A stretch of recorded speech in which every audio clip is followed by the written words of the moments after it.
Hi class, welcome to Unit 7, Lesson 1.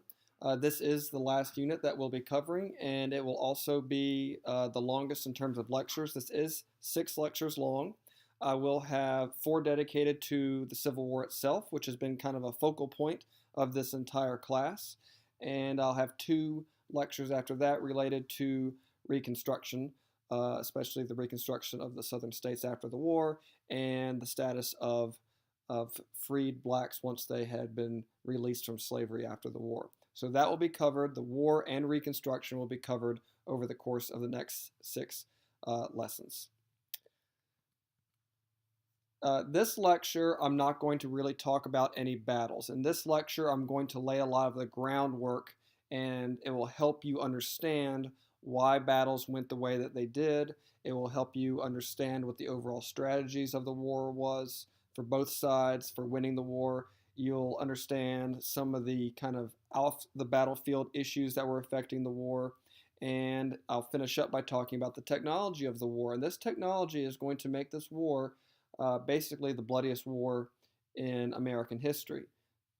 And one of the reasons that it's so bloody is because the technology, the fighting technology, the weapons had improved dramatically because of the First Industrial Revolution. There's definitely a connection between the First Industrial Revolution, the American Industrial Revolution, and this war because factories, especially northern factories, are going to be producing some pretty nasty weapons.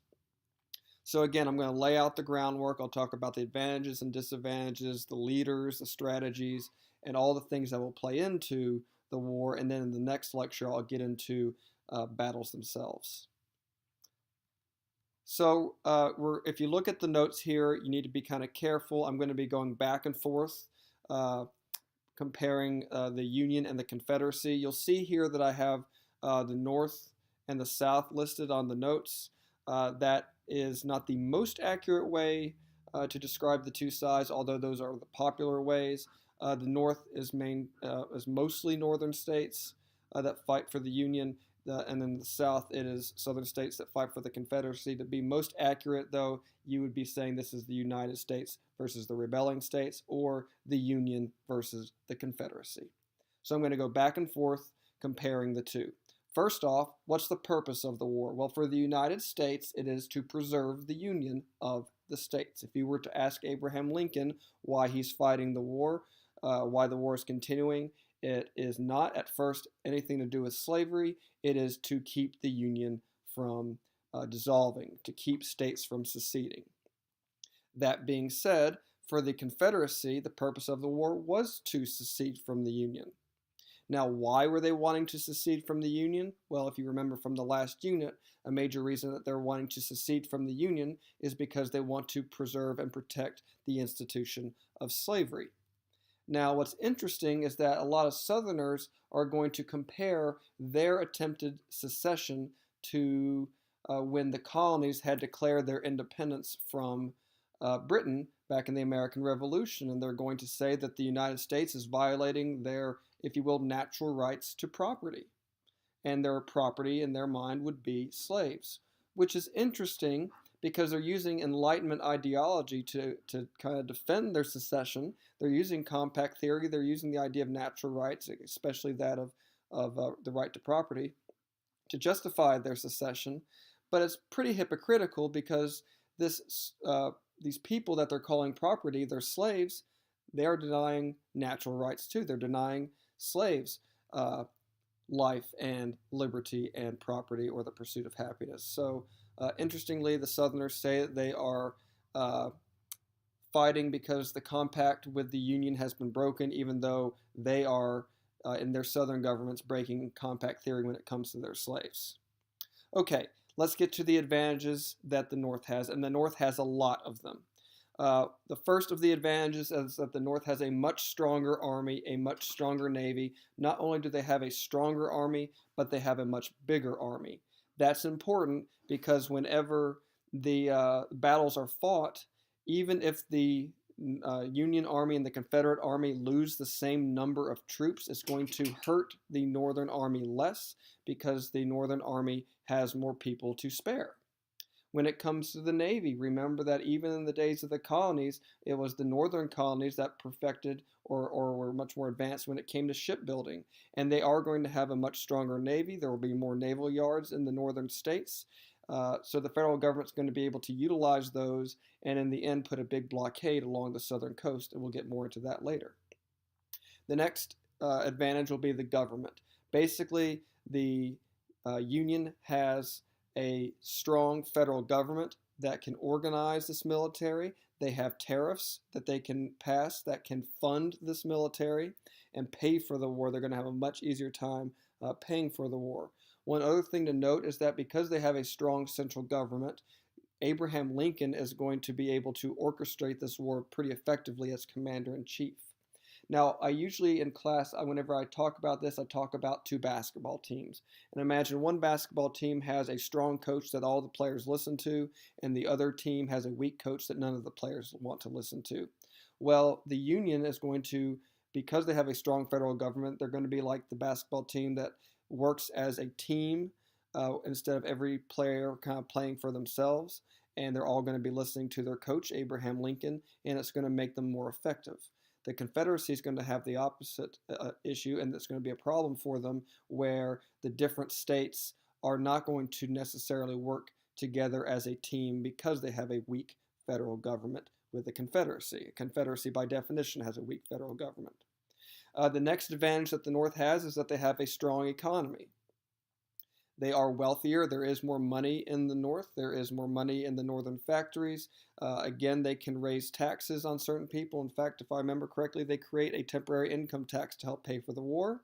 And there's more income in the northern states to be taxed. There's more people there to be taxed. The tariff rates will go up once the southern states have left the federal government. And these tariffs will help pay for the war as well. Another advantage is that the North has a much bigger population. The northern states that stay part, or the Union has about 21 million people in it, which means they have a lot more people to draw an army from. They have a lot more people to work in factories to produce weapons for the war. So the Union has 21 million people. The Confederacy has about 9 million people, and of those 9 million, about 4 million of them are enslaved. So really, this is a population of 21 free people versus about 5 million in the South that are free. And so it's amazing that the Confederacy is able to make this war last as long as it did. In fact, if you look at the war on paper, it looks like the North should be able to win very quickly. And it was kind of a shock after the first real battle went down at Bull Run, how well the Confederacy was able to fight. Okay, another advantage that the Union has is that they are able to produce a lot more weapons, a lot more war materials. A war material is any kind of thing that can be used to help out with a war, whether it be guns, bullets. You have the early machine gun and the Gatling gun. You could see war materials could be uniforms. War materials could include basically anything that is helpful in fighting the war. Another advantage, and by the way, by far the majority of factories are going to be in the Union, which means they can produce a lot more weapons. If I remember right, they could produce 32 times as many guns as the Confederacy could. Finally, when it comes to infrastructure, again, the Union has the advantage. They have more roads, better quality roads, and probably more notably, railroads. If you look at the map here on the right, you can see the railroads at the time of the Civil War. And so basically the Union can move its troops around much easier, its supplies around much easier. Troops don't have to march everywhere, which is going to make them less tired when a battle ensues. And again, they are able to be kept better supplied. Not always very well supplied, but better supplied than the Confederacy. One thing to note is if you look at the Confederacy down here, these southern states, they have railroads, but not very many. And the Union's going to realize that if they can cut just a few of the railroads, say like right here, then they can really do a lot of damage to the South's ability to transport its troops and its supplies via railroad. Okay, now move over to the right-hand side and we'll go to the Confederacy's advantages. And even though they don't have as many advantages, the advantages that they do have are major. Number one, even though they don't have the biggest army, they do have the better military leaders. And again, there are a lot of historical parallels to this war and the American Revolution, except this time the rebels don't win. So just like the colonies during the American Revolution had leaders like George Washington, the Confederacy is going to have superior leadership, smarter generals. They had more military colleges in the southern states. And these leaders, like Robert E. Lee here and Stonewall Jackson at the bottom, they will be better leaders, and they're going to be able to do more with less when it comes to fighting battles. They can be outnumbered sometimes 2-1 and still pull off victories. More on those leaders later. Another advantage is going to be, and this is a major one, is that the Southerners that are fighting feel like they are fighting for their rights, even though there is a bit of hypocrisy in there because they're denying rights to slaves. But they felt like they were fighting for their states. They felt like they were fighting for their homeland. They wanted to win this more. In fact, many of them felt like if they lost, they would lose freedom, even if there was a hypocritical freedom to own slaves. Many of them might have feared that they would be hanged for treason. Now, in the end, Lincoln is going to be pretty forgiving of a lot of these Southerners, although not every Northern politician will be. More on that when we get to Reconstruction. But again, long story short, the South wants to win this more. They feel like they're fighting for their homeland. Speaking of which, and that kind of translates to the third major advantage, and that is going to be the fact that they are fighting a defensive war. They don't have to successfully invade the North. They simply have to be able to be willing to fight 1 second longer than the Union is. And that was a major advantage that the colonies had whenever they fought against Britain. Britain was much stronger, but Britain was fighting on the offense. The colonies were fighting on the defense, and basically the colonies just had to be willing to fight longer. And the South almost pulls off this victory. The Confederacy almost pulls off a victory in the Civil War because their stronger morale and their better leadership helped them to almost be able to fight the war longer than the North was willing to. In fact, one of the biggest obstacles Abraham Lincoln's going to have in this war is not winning battles so much as it is keeping the northern states in support of the war and finishing out the war. I'll talk more about that in a moment when I go to the disadvantages. So let's go to the to the Union's disadvantages. Even though they had a stronger army and stronger navy, a bigger army and navy, they are not going to have as good of generals. They'll have generals like George McClellan here, who could raise a great army, but he was not a very good fighter. And just like in the American Revolution, remember you had weak leadership for the British. You're going to have weaker leadership for the Union Army, even though they had more troops and a bigger population to draw from. One of the biggest weaknesses for the Union, for the northern states, is that they have a weaker morale. They don't really want to fight in this war nearly as much as the Southerners do, and that kind of makes sense. Think today. Think if one of the states of the United States wanted to leave the Union today. And how many of you would be willing to go fight and possibly die to keep that state from leaving the United States? Most people wouldn't. And so the morale or the willingness to fight will be much weaker among the northern population, so much so that when Abraham Lincoln tries to be reelected in 1864, he himself believes that he's going to lose reelection, and he nearly did. So Lincoln has to continuously try to find ways to boost the northern morale to where they'll support the war enough to finish it out. Another thing that kind of goes along with this is that politically, Lincoln is going to see more opponents even within the northern states. So the support for Lincoln is going to weaken over time. The longer the war drags on, the more that people are dying for the Union Army, the more people that are losing family members in this war. The more that pictures from the war start to leak out into northern newspapers, the more that the American citizens in the Union, they start to question Lincoln. They start to say, is this war really worth it? And again, by 1864, he was in serious danger of losing his reelection campaign. More on that later.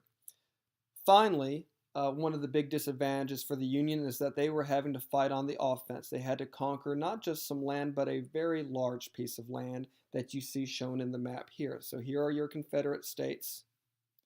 and that is a large amount of land to conquer. And you know already from the American Revolution that you can win the most battles and still lose the war. And so what ends up happening is a lot of Lincoln's strategy in this war is not going to be to win the most battles, although winning battles will be part of it. Overall, the strategy is going to end up being making the South not willing to fight anymore, making their economy and their people suffer so much that they're not willing to keep fighting for their homeland, destroy their homeland if necessary. It won't be about winning wars because I think Lincoln was very intelligent and he knew that just winning the battles was not enough. You had to do more than win the battles. You had to destroy the opposition's willingness to fight. That being said, this is still an offensive war, and that will make it more difficult. Lincoln is going to have his Union Army and the Northern citizens be willing to fight for 1 second longer than the Confederacy is. But we already know that the Confederacy has the better leaders, the higher morale, and the sense that they're fighting for their homeland, and the fact that they're playing defense, which is easier. That being said, I'm about to get to the disadvantages for the Confederacy, and you can see that it's a fairly long list. So one of the South's disadvantages, or one of the Confederacy's disadvantages, is that their military is much smaller. They're typically outnumbered in battles. They are able to pull off a lot of victories, though, again, because they do have superior leadership. But they do have fewer men to lose in battle. So if there's a battle and both sides loses 5,000 men, the South actually loses that battle because it started off with fewer and could afford to lose fewer. Next, the government is much less organized. This picture here is actually a picture of the Articles of Confederation to remind you of what a confederacy is and to remind you that confederacies are weak. So the federal government is going to be weak in multiple ways. Jefferson Davis is going to struggle as president of the Confederacy to fight this war because he could order one state's troops to go fight somewhere, and that state could say, no, we don't want to. Stop telling us what to do. Our state will decide where we will fight. So he's going to be like the coach that has a basketball team where all the players want to do their own thing and they won't work as a team very well. So he's going to struggle to organize military campaigns. His generals aren't necessarily going to listen to him. For example, when Robert E. Lee surrenders, Jefferson Davis did not want him to surrender at the end of the war. On top of that, the federal government, because the states don't like high taxes, because they don't like tariffs, they're going to struggle to pay for their army. They're going to struggle to pay their soldiers. And you're going to see the Southern economy really, really struggle during the war as the war progresses. Inflation is going to be a serious issue for the Southern states, and it's going to be very hard to buy even basic necessities as the war drags on. And again, as I was just saying, the economy is going to struggle. Whenever the Northern Army, whenever the Union Army starts to implement its strategy of cutting off the southern coastline from trade with other countries, suddenly the Confederacy is left with cotton and not much else. They used to trade their cotton for other things they needed, but suddenly whenever the North blockades the southern coast, and I'll get more into that later, the South really struggles to have the things they need, even basic food necessities, much less having things to fight the war with. People at home are starving during this time, and it's going to cause a lot of Southern soldiers to actually leave their military and go home and try to take care of their family. And as the economy of the South continues to tank, their willingness to fight will also decline. Okay, the next disadvantage, as I've said before, will be the population. You see there in the chart that the northern population was much higher than the southern population. And again, even of this southern population, almost half of them are enslaved, and they're not going to be fighting, obviously, for the South. Even if the Confederacy had given weapons to the slaves to help fight for the Confederacy, you can well guess that a lot of these slaves would immediately take these guns and turn them on their owners. So the population is definitely a disadvantage for the Confederacy. Another disadvantage for the Confederacy is going to be their lack of factories. They had a few factories. Most of them are going to be in the Virginia area, not all of them. And one of the strategies that the Union is going to use is they're going to try to destroy what few factories the Confederacy had. So the Confederacy is going to have very few factories. Again, I told you before that, for example, the Union could produce 32 times as many guns as the Confederacy, and that's going to present a lot of problems. They're going to be low on war materials. They're going to be low on supplies. Another problem is going to be infrastructure. And again, you can see how the advantages for the Union kind of parallel the advantages to a degree, or excuse me, the advantages for the Union kind of parallel the disadvantages for the Confederacy, and the Northern Union disadvantages parallel the Southern Confederate advantages. So you kind of see these parallels as we go back and forth. So back to infrastructure. So just like the Union had an advantage with infrastructure, the Confederacy will have a disadvantage. They have fewer roads, fewer railroads. You cut off just a few of these roads and railroads, and you're going to cut off the ability of the Confederacy to do any kind of trading even within their states. And it's definitely going to hurt their ability to move supplies. It's going to hurt their ability to move troops. So how do they move their troops? Much more often they have to do so on foot. And when that happens, they're going to need shoes more often because they're wearing their shoes out. Well, where are you going to get shoes from? Factories, but remember there's fewer factories. So when your shoes wear out, you're going to have a hard time producing, shooting more shoes for your troops and then getting them to your troops. As you can see, the deck is very much stacked against the Confederacy, and then there is one extra disadvantage, and that is that they're having to not only fight against the Union, but they're having to fight against any potential slave rebellions. So it's going to be very hard to control slaves at the same time that you're fighting a war. In fact, if you were owner of a certain amount of slaves, I feel like the number was 50, you actually were exempt from fighting in the war because your job was to keep your plantation together and keep your slaves from running away. Once Lincoln issues the Emancipation Proclamation, which we'll get to later on, it's going to become even harder to keep slaves from running away. So really, the Confederacy has the issue of fighting a war and maintaining its slaves at the same time. That's a major disadvantage. And once the Emancipation Proclamation is issued, you're going to see some of these slaves running away and joining the Union Army and fighting against their old owners. So that is a major disadvantage for the Confederacy. Okay, now into the strategies for winning the war. So the Union strategy is going to be known as the Anaconda Plan. You might want to star that one or highlight that one. That is the overall strategy for winning the war. And notice that it's not about winning the most battles, because winning wars is not always about winning the most battles. The Anaconda Plan, the idea was to basically, an anaconda is a big snake and it kills its prey by choking the prey to the point that it can't breathe anymore, to where it can't get oxygen into its body.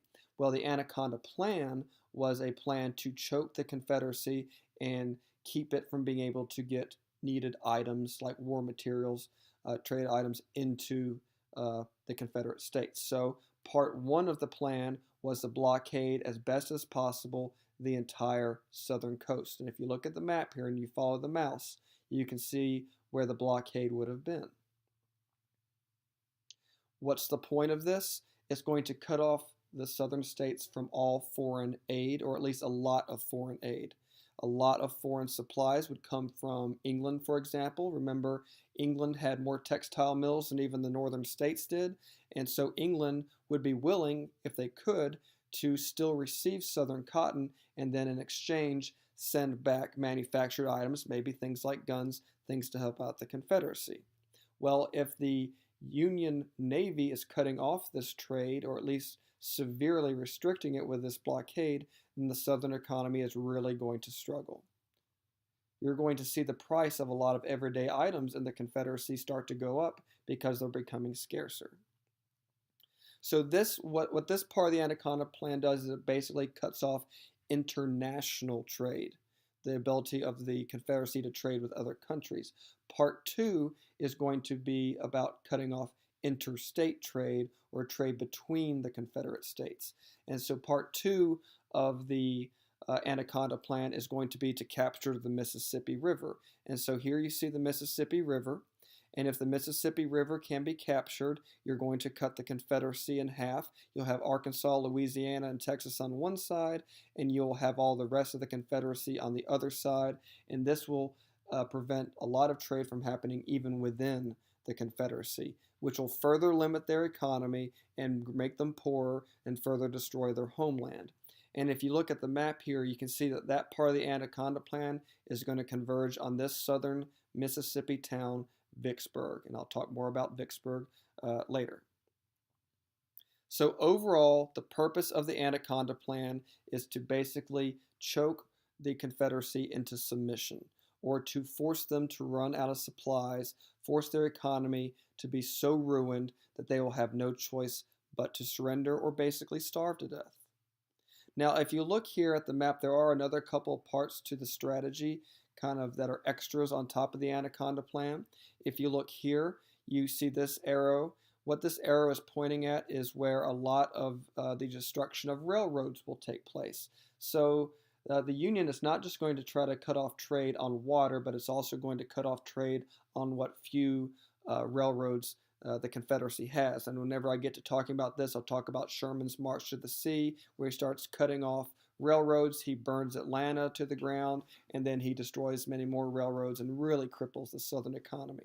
One other thing to notice is that there is this ongoing effort from the Union to capture the Southern or the Confederate capital in Richmond. And eventually that will happen, although it will take a lot longer than one would expect.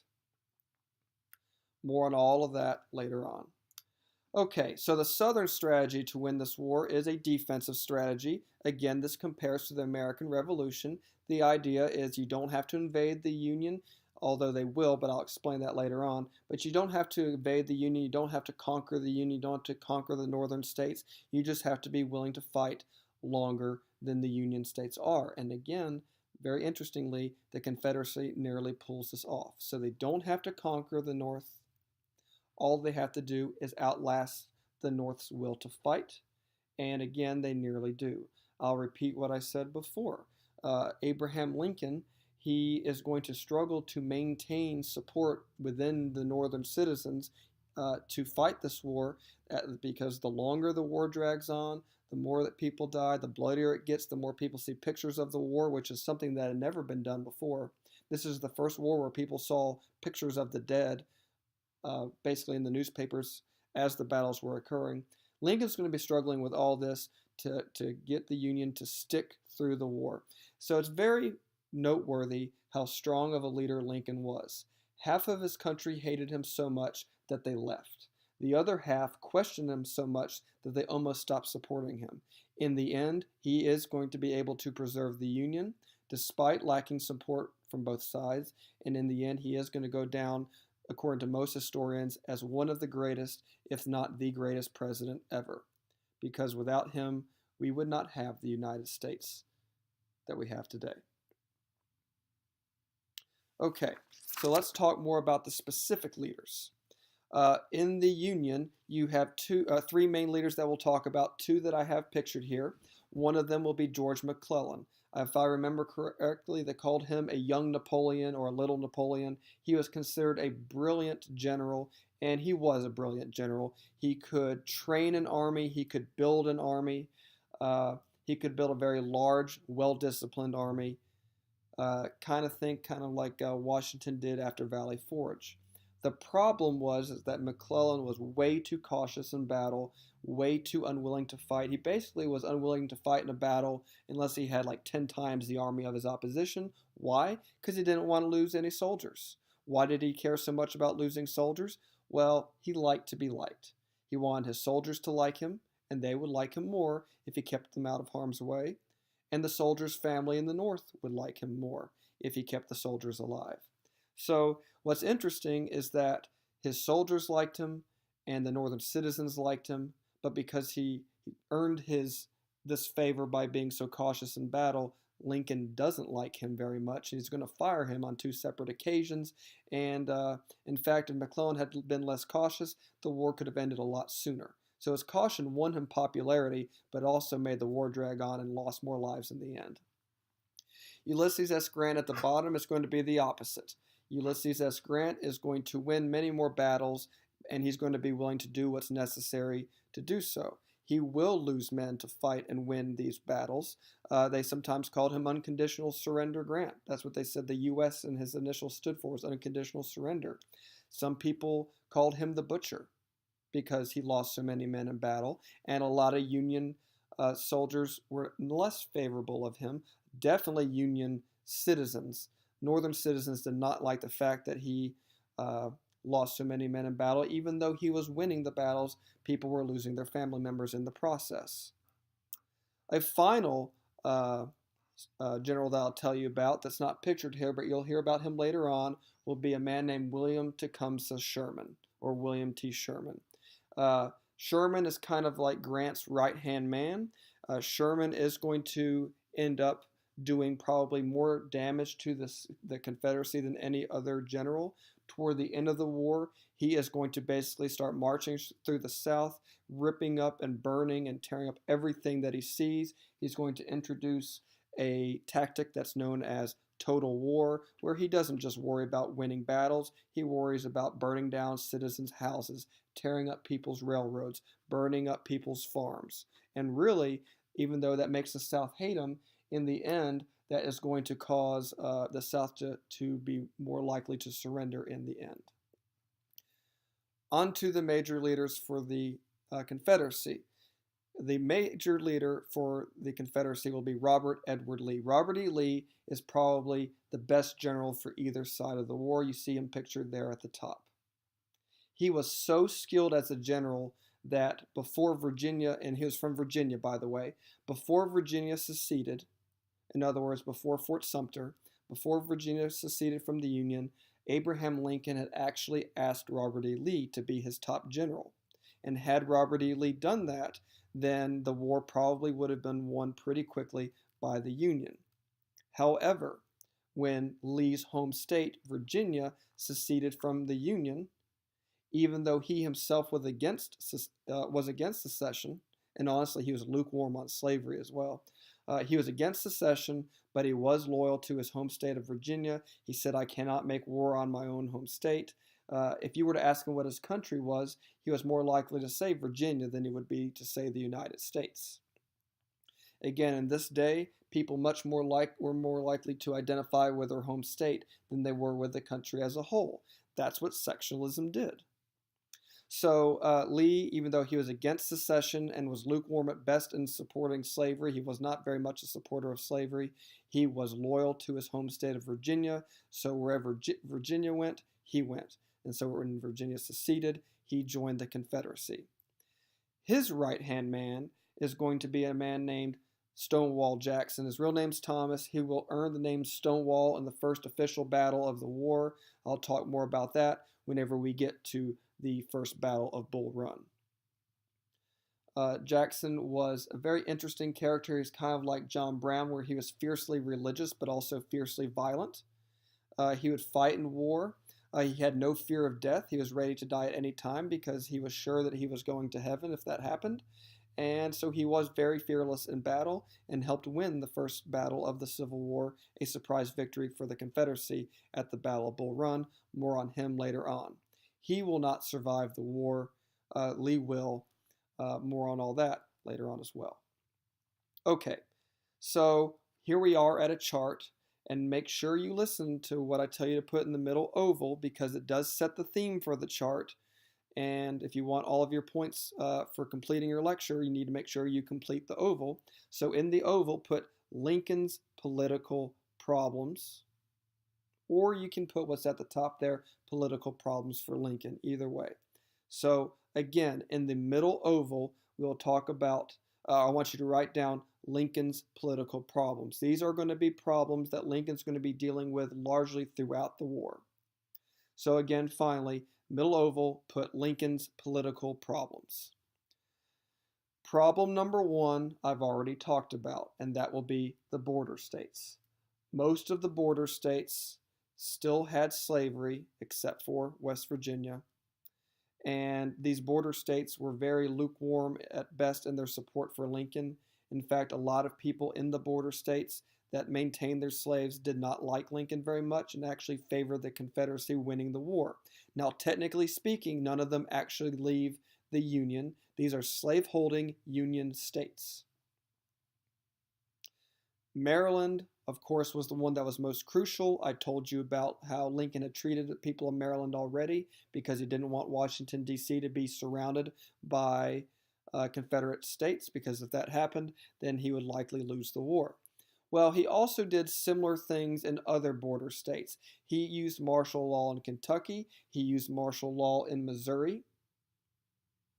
Those states had lots of Confederate sympathizers. In fact, what's interesting is if you look at the Confederacy, there are 11 states that are officially in the Confederacy, but if you look at the Confederate battle flag, the famous Confederate flag, it has 13 stars because in the minds of the Confederacy, Kentucky and Missouri were also part of their country, although technically they never were. There were lots of people in Kentucky and Missouri that wanted to secede, but Lincoln used martial law to keep that from happening. And again, a lot of people saw that as being questionable when it comes to being constitutional. Some people question whether or not Lincoln was constitutional in his efforts to keep some of the border states from seceding. Regardless, he did keep them from seceding, which was crucial in helping him win the war. The next big issue will be conscription. And conscription is a fancy word for a draft. So eventually, Congress is going to authorize the drafting of Northern citizens to serve as Union soldiers. And anytime a war has a draft, it's going to make the war less popular because basically people are being forced to fight and risk their lives against their will. And many times in American history, drafts have been unfair. And this was one of those unfair drafts because it did not draft everybody. Blacks were excluded from the draft, perhaps because there was a fear of how Southern soldiers would treat them if they captured them. I'm not exactly sure why, but they were excluded from the draft. And if you were wealthy enough, you could buy your way out of this war. You could buy and pay for a substitute to fight in this war if you wanted. And $300 today would be, I think, between $4,000 and $5,000. So if you had an extra $4,000 or $5,000 to spare, you could pay your way out of fighting in this war. So this literally becomes a rich man's war in a lot of senses and a poor man's fight.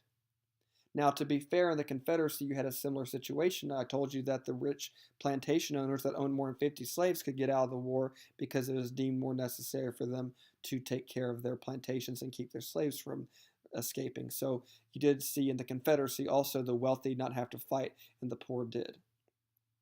Which is interesting because in the Confederacy, they're largely fighting to maintain slavery, even though a lot of those that were fighting couldn't afford slaves themselves. But they still supported the institution. Okay, so in the North, especially in New York City, this is going to be extremely unpopular, and it's going to lead to the largest civilian insurrection in American history, the largest rioting ever seen in American history, and that'll be the New York draft riots or the New York City draft riots. So what happens here is that the draft comes out, people find out who's been drafted, and a lot of these people that are drafted are going to be the poor. And remember, a lot of the poor in New York City were Irish immigrants. And so suddenly these Irish immigrants that had moved to the United States to work in these poor factory jobs find out that they are most likely to be drafted. They can't pay their way out of the fighting. And meanwhile, blacks are excluded. And by the way, by this point, the Emancipation Proclamation had been issued, so slavery was starting to end. And a lot of these Irish immigrants said to themselves, I'm going to go fight, and I'm going to lose my job either to a northern black or to an ex-slave. And so they rioted. And they said, I'm going to lose my job to blacks if I go fight in this war that I can't pay my way out of. And they actually got involved in killing and lynching black citizens. And if you look at this picture here, you see a black northerner, a citizen of New York City, a freeman in this case, who is being hanged and burned by Irish mobs. This occurred right after the Battle of Gettysburg, and they actually had to bring Union soldiers from the Battle of Gettysburg into New York City to restore order. So, long story short, a draft is usually unpopular, especially if it's a draft that some people can get out of, but not everyone can. In other words, it's an unfair draft, and this one angered poor Northerners so much that they actually rioted over this. and they actually killed people over this. Again, the Irish felt like they were going to lose their jobs while they were off fighting to free blacks that thought would take their jobs. And of course, when this happens, it's going to hurt Northern morale, and it's going to hurt support for Lincoln. It's going to hurt support for the war. Speaking of which, let's get to number 3. And number 3 relates to number 2 because of the morale issue. But numbers 3 and 4 in this chart are probably the biggest problems that Lincoln faces. One of those, again, being the Northern morale, the Northern will to fight. So many Northerners are going to oppose this war, especially as the war drags on, especially as more and more people die, as more and more pictures of the war come out. And again, a lot of Northerners had never seen slavery and said, why should my father or son or brother go fight to die in this war to stop an institution that I've never even seen and I don't particularly care about?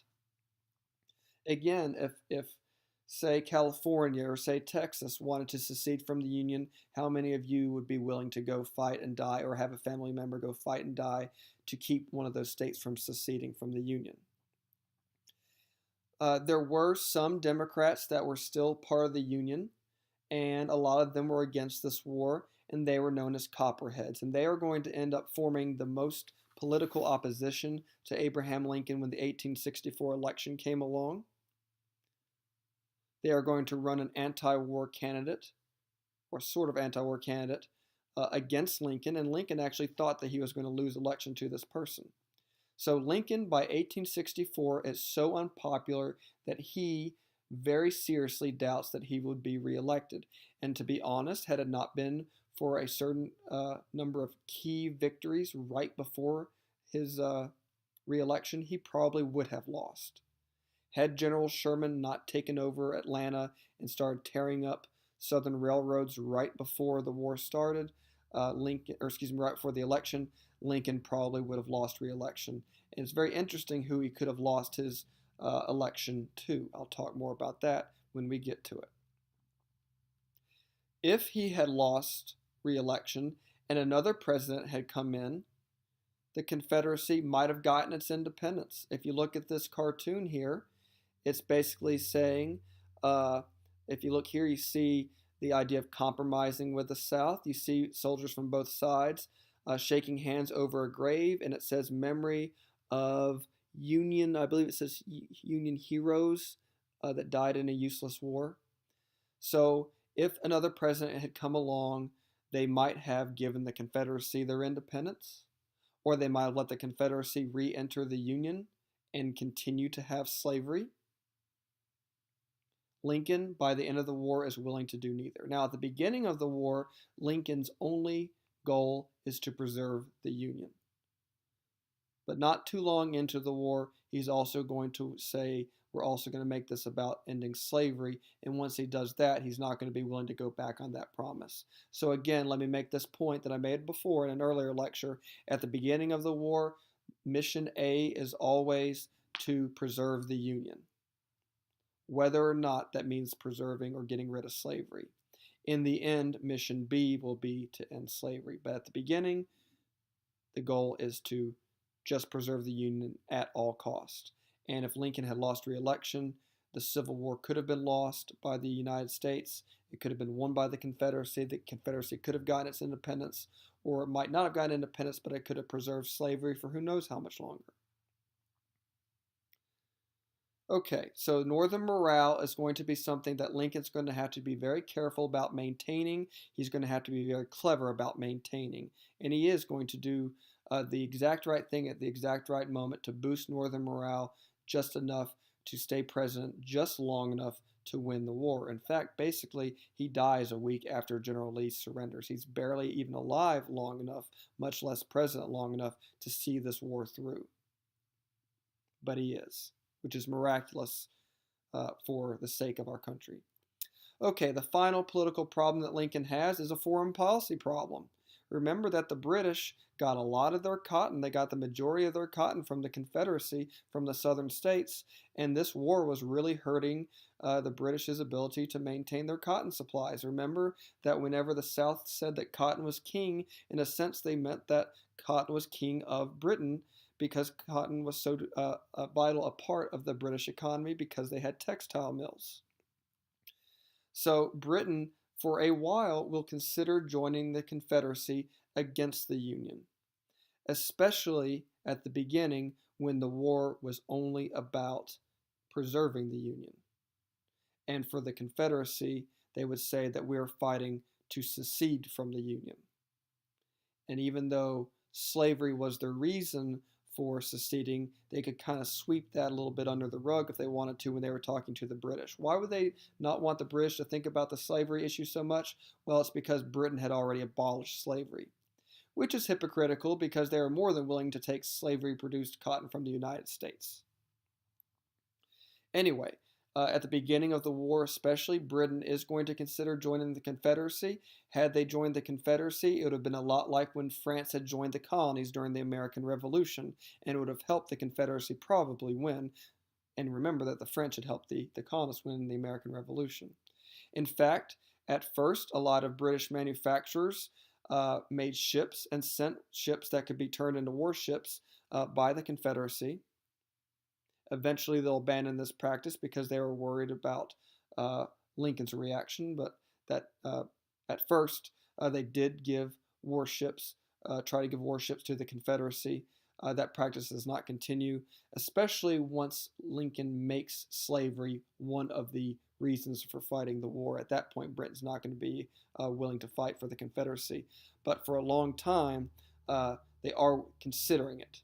And Lincoln knew that if Britain got involved, that the Union probably would not be able to win. Lincoln is going to basically, he actually has an issue happen where some Confederate diplomats get captured that were on their way to Britain. Britain's going to threaten war with Lincoln, and Lincoln's going to give in to Britain and say, quote, one war at a time. Lincoln knew he couldn't fight Britain and the Confederacy at once, so he's going to have to do a delicate balancing act to make sure that Britain does not join on the side of the Confederacy.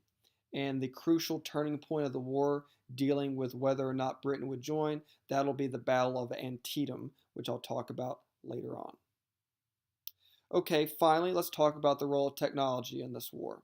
So, obviously, railroads are going to be important. I talked about that before. They will be crucial when it comes to transporting troops. They will be crucial when it comes to transporting supplies, and when it comes to transporting artillery. And artillery basically are cannons that are so heavy that they have to be pulled on train tracks. And who has more of these railroads? As we've said before, it's going to be the Union, the northern states. Another technology that's going to be very impactful in this war is going to be the telegraph. There were more telegraph wires in the northern states. Abraham Lincoln is almost literally, actually he is literally able to coordinate this war from a single room. He had a war room, and from that room he could get in news via telegram from all of his generals out on the battlefields, and then he could turn around and issue orders back to them. So he could communicate very well with his generals and very much, in a very organized way, orchestrate his battle strategies, the Anaconda Plan, etc. The Confederacy does not have this ability to communicate nearly as strongly. Okay, a third technology that comes along, and this will be a new one, will be the ironclad. The North will be the first to build an ironclad. An ironclad is a warship that is made or at least plated with iron. And contrary to maybe your intuition, ironclads can float on water, because floating has not to do with weight so much as it has to do with displacing water. It's a physics thing. But anyway, the South is going to create the first ironclad ship. And what's interesting is that when they do this, for one day, the South is going to have the superior navy. Unfortunately for the Confederacy, the Union can produce ironclads and produce more of them because of their factories. So the Union is going to counter with their own ironclad, and the Monitor and the Merrimac, are going to fight in I think it's about a 5-hour battle off the coast of Virginia. And neither side really wins because basically the cannonballs are going to bounce off of these ships, and neither ship is going to be able to conquer the other ship. And in the end, they're going to fight to a stalemate. And so, even though the South is very innovative and it comes up with the first ironclad ship, in the end, the Union can come up with more of them because of their factory abilities. And so, in the end, it's not going to be a difference maker. One thing to note going forward, though, is that once the ironclad is invented, it ends the era of the wooden warship. And from here on out, warships are going to be made out of iron. Later on, they'll be made out of steel. Today, I think they're made out of some sort of special alloy, but they're made out of metal. We have, at this point, ended the era of the wooden warships.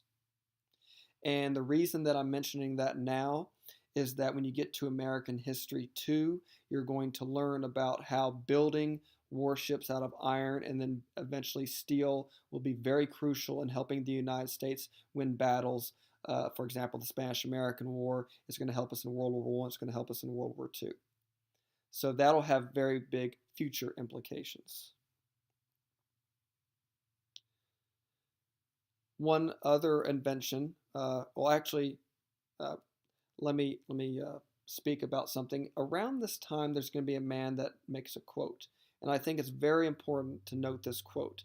So this is a little bit of a side story, but I think it's important. There's going to be a man, I believe his name was Henry Adams, and he is going to make a quote, and he is going to say, he's going to look at how destructive these new weapons are getting. And I'm going to talk more about their destruction here in a second. But he's going to say to himself that the more that people use these factories to produce weapons, eventually our weapon making ability is going to be so bad that we will be able to, quote, be able to commit suicide by blowing up the world. And he thought that it would take maybe a couple hundred years for our technology to get to that point. And it's scary and it's prophetic, but he is going to be right because in less than 100 years, the United States and eventually other countries will develop the atomic bomb. And now, since that has occurred, we have developed the ability to destroy life on Earth, which is a very scary thing linked to industrialization. And I think the Civil War was probably one of the first wars that really showed the negative impact of industrialization because it makes war so destructive. More on that note in a second, but I did think that was a noteworthy quote to discuss. Okay, so once the Anaconda Plan is put in place, and once the blockade is put along the southern coast, you will see the South start to develop what they call blockade runners, which are small ships, fast ships meant to travel at night and try to smuggle goods past the Union blockade. Will they be successful? Somewhat. They will get some supplies into the Confederacy, but the blockade is still going to largely do a lot of damage to the Southern economy. So the blockade runner gets some supplies into the Confederacy, but not nearly enough. I don't mention it, but the Confederacy will also develop the first submarine, which will be a little bit helpful, but because it was an early technology, it's not going to be very safe or effective in the end. Okay, now on to the more destructive of the weapons. This one, number 5, is probably the most destructive, and that will be the new kind of bullets. You're going to see the development of the rifle and the conical bullet. They were sometimes called the mini ball, and there you see mini balls on the right-hand side. Before this time period, whenever you had a gun, it was a musket and it shot a spherical ball. Now, these spherical balls are basically like metal ping pong balls, except they weren't hollow, but they were basically spheres. And if you've ever tried to throw a ping pong ball, you'll know that it doesn't go straight, and it's not very aerodynamic. And even if it hits what you're targeting, it's not going to hit it very hard.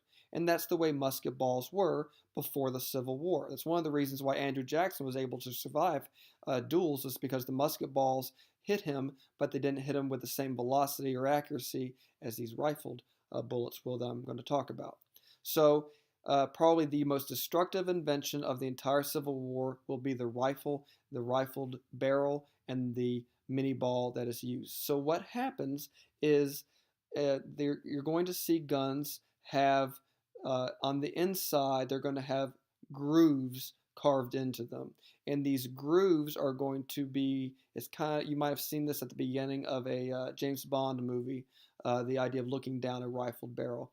So basically, what the grooves do is they set the ball or the bullet spinning, and as you can see, these are going to be more aerodynamic than a perfect sphere. So they're going to come out of the barrel spinning, they're going to be going faster, they're going to be able to go farther, and they're going to be able to hit their target at a higher velocity. So in pretty much every way imaginable, the bullet has been improved and is going to be more deadly, it's going to be more accurate, and it's going to be able to hit people at further distances. And this is going to lead to many more battle deaths. These bullets are either going to kill people upon impact, or do so much so much damage that people die over time due to the injuries that they sustain. So again, the new kind of bullet and the rifled gun barrel will be the most destructive new innovation of this war, especially because people are going to be lining up in old battle style, and then they're just going to get mowed down by these mini balls, or they're going to get mowed down by this other new gun, which you see here on the left-hand side. This is basically the first machine gun, known as the Gatling gun. And this is going to be hand cranked. It's going to have 6 barrels that shoot in rotation, and it is going to shoot much faster than traditional guns could. And obviously, it's going to be easier to mow down soldiers if you have Gatling guns. There are going to be other innovations that are going to be put in play, like the cartridge, where you basically have a bullet that already is assembled with attached to its gunpowder. So there are other innovations that I have not talked about. I'm giving you some of the highlights, but just note that there are many, many different technologies that are going to come along during this war. Hundreds of new patents are going to be filed.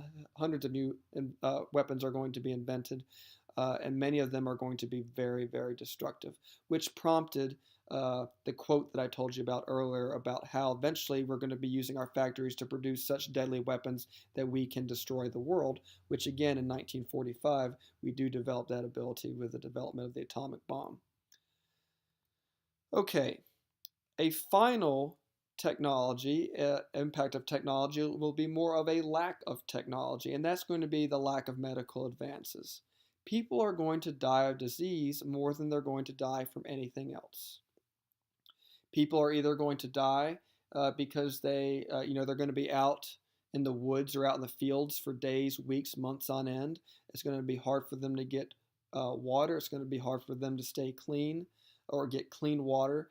They're going to end up drinking water that makes them sick. We did not have knowledge of germs. We did not have knowledge of microscopic parasites at the time. So people oftentimes die from diseases associated with drinking bad water or just being unclean. Another thing that's going to hurt a lot of people is the fact that if you got hit by one of those bullets and it just hit you in the arm or hit you in the leg, you might think that you'd live through it. But these bullets are traveling and doing so fast and doing so much damage upon impact that you could not survive with the bullet in your arm. It did so much damage that you had to have your arm or your leg cut off. And there was no knowledge of germs at the time. And so basically you'd have your arm sawed off, and then the physician would take that same saw and saw off the next person's arm or leg, and then the next person's arm or leg. They got to the point where they were doing this in about 10 minutes time each. And you're going to be spreading diseases that way because they did not know to clean the saw each time. One lucky advance in technology, medical technology, was that they did invent chloroform so they could at least knock people out so they would not be awake during these amputations. Keep in mind, though, that the number one cause of death in this war will not be bullets. It will be disease, either spread during surgeries to amputate body parts, or diseases associated with being unclean or and having unclean water, or being malnourished, not having enough food. So again, number one cause of death in the war is not the technology, although that is a major cause of death and makes it very bloody, but the number one cause of death will be disease. So again, the impact of technology is going to be very negative in this war. Soldiers are going to use old battle tactics like fighting lined up in formation, and they're going to be standing not in front of muskets and being hit by musket balls, which were much less deadly. They're going to be standing in front of rifles. They're going to be standing in front of Gatling guns, and overall in front of much deadlier weapons than ever before. And a lot of the time they're going to be mowed down. And even if they survive getting hit by a bullet, they get hit in a non-vital place like an arm or a leg, the poor medicine is going to mean that you are still quite likely to die as a result of your injuries later on. In fact, at one point during the war, Stonewall Jackson, one of the major generals for the Confederacy, he dies because he gets shot in the arm, he loses his arm, and then he proceeds to contract a sickness, I think it was pneumonia, and he dies a week later because he was weakened from his injuries. So if you combine the new weapons and the destructiveness of the new weapons that are coming out of these factories, that are coming out of this industrial revolution, you combine these new deadlier weapons with poor medicine to deal with injuries or wounds, it's going to make this war the bloodiest war in American history up to this point, and the deadliest war ever in our history. In fact, and I'll leave you on this note, the Civil War is the deadliest war in American history. If you were to combine the deaths in every other war that the United States has fought in, you add all those deaths together, there are more deaths in the American Civil War than there were in all the other wars combined. In the next lecture, I'll start talking about the battles themselves. I'll start talking about the Emancipation Proclamation and how slavery does eventually become a second purpose of the Civil War. But at this point, remember, the initial purpose of the Civil War is to preserve the Union. The issue of slavery will be addressed later.